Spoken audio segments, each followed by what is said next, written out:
If you love God and you scroll past this, it's all good, no worries. Nothing bad is gonna happen to you at all. But since you stayed, I have a challenge for you this week, March 23rd to 29th. It's not gonna be comfortable, but it will be life-changing. I challenge you not to complain at all. That's right, don't let one single negative word come out of your mouth. You know, the devil doesn't have to put a curse on you if he can get you to do it for him. Now, what do I mean by this? The devil's strategy is very sneaky. He's gonna give you thoughts this week that say, my life sucks, nothing ever goes my way.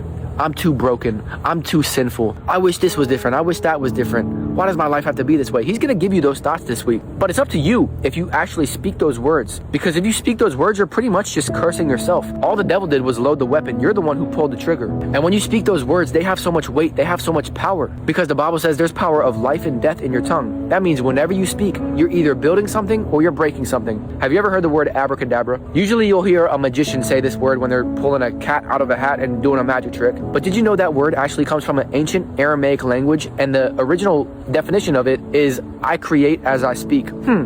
That sounds like what God did when he created the world, right? God created the world with what? With his words. And it's not like he had to create the world with his words. So when he does something like that, it makes you want to pay attention. Why did he do that? He could have snapped his fingers. He could have thought the world into existence, but he spoke the world into existence. And you know the very first thing he said about us is that he made us in his own image. So if God created the world with his words, what worlds are you creating with your words? If you're always talking about how tired and depressed you are, you have literally been creating your own world of tiredness and depression. But what if this week you started talking about how grateful and blessed you are? Because where attention goes, energy flows. Some of you guys are praying for victory while you're speaking defeat over yourself. You're praying for faith, meanwhile you're speaking doubt over yourself. You're praying for positivity, meanwhile you're speaking negativity over yourself. You're praying for God to lift you up, meanwhile your own words are tearing you down. Think about David when he went up against Goliath.